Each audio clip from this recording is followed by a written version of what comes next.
Hi, folks. I'm Brennan Doherty, and I'm with Gibbons head football coach Stephen Wright. Welcome to this year's first episode of the Stephen Wright Show. Coach, had a great season last year, first undefeated regular season in Gibbons history.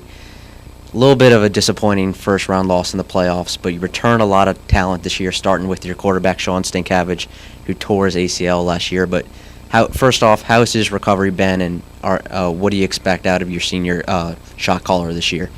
Well, I tell you, I'll start with this. We were thrilled with the season last year, and it was tough getting knocked out in that second round after having lost Sean Stankiewicz in the first. But we're excited to have him back. His recovery has gone really well. He's been ahead of schedule on everything on his benchmarks, and right now has been cleared to play and is 100%. So we're looking forward to having him back out on the field. So this is your third year now as Gibbons head coach.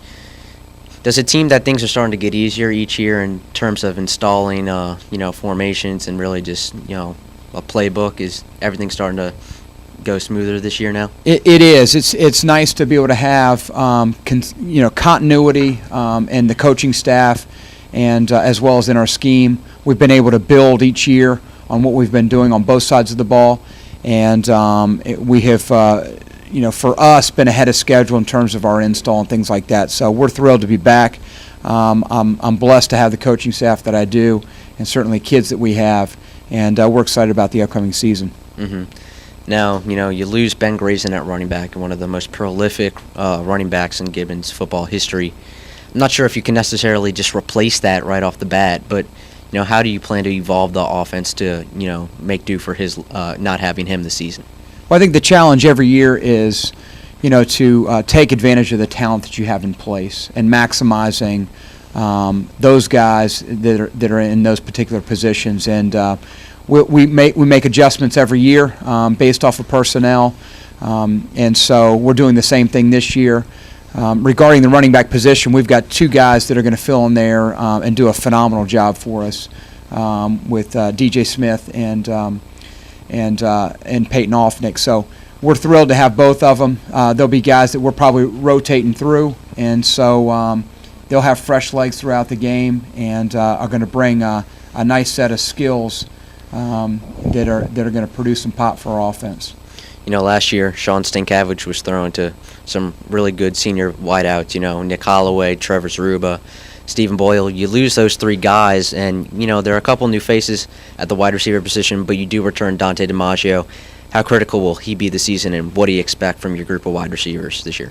Well, he'll be important for us all year, but especially early in the year. He's an all-conference player that returns for us, and he's going to bring experience that right now we don't have in some of the other spots. So we're going to lean on him a little bit early. But we certainly have some great talent that's out there. Chris Gorman returns in our wide position. He was our backup last year and has got experience. But then also our newcomers, Brandon Loy and Earl Gill, who have done a phenomenal job throughout the summer and through our first two scrimmages. So we've got some playmaking ability that's been spread out around the field, and we're looking to take advantage of it. Mm-hmm. Now, last year, there'd be games where your offense scores 40, 50 points, but, down the stretch last year, it was something that you always told me, it was your defense that was winning games for you all. You do lose a lot of guys on the defense here, but you do return some talent as well. What do you expect from your defense this year, Coach? Well, we've got some pieces to replace on the back end, but our returning players up front, we've got some good veteran leadership returning there, and so I think that front seven will bring some stability as the back end of our defense gets some early experience and catches up to the experience that we've got up front. So we're continuing to look at a defense that ought to continue to put up the same type of numbers and provide the same kind of support in terms of playmaking ability and being able to stop an offense when we need to stop.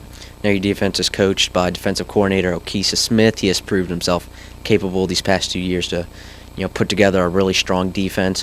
What is it about Coach Smith that just makes him a great defensive coach?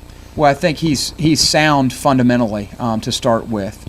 We've got a gap sound defense up front. The scheme dictates that, and he's done a tremendous job of putting together game plans week in and week out that take care of really the strong suit of the opposing team. And he spends a tremendous amount of time in the film room, and that work has paid off for us over the past 2 seasons. No more Carolina 6. Now you're in the Big 8 Conference 3A level. You lose Southern Vance from the conference, but you do add Northwood, Cedar Ridge, and Southern Durham. How much deeper is this conference this year, and how much do you think that benefits your team to be playing in a stronger conference now? Yeah, I think it adds a lot of depth, especially with 3 quality opponents like that. And I think that quality of schedule, especially in conference, is going to prepare us better for that run down in the postseason. So we're excited about the additions. It's going to be a challenge for us to try and repeat here as conference champions, but we're looking forward to the opportunity. First game of the season this Friday night at home against Green Hope. Unfortunately for the Falcons, they lost their quarterback just 6 days before the season opener, and Chris Tutwiler, an experienced senior QB. With that being said, what are some of the things that you think Green Hope still does really well, and what are some of the challenges they're going to pose for your team? Well, I think defensively they've always been sound. They're a 3-4 front, but they're aggressive with that. They're bringing at least one blitzer on just about every down, and are going to certainly prove to be difficult for us to overcome offensively. On the offensive side of the ball, as they look to replace their quarterback, I tell you, they've got an impressive young man that's stepping in there. He led their JV team to a 10-0 season last year, threw for somewhere in the neighborhood of 3,000 yards and 35 touchdowns. So they've got a very capable backup that's going to come in and be difficult for us to stop.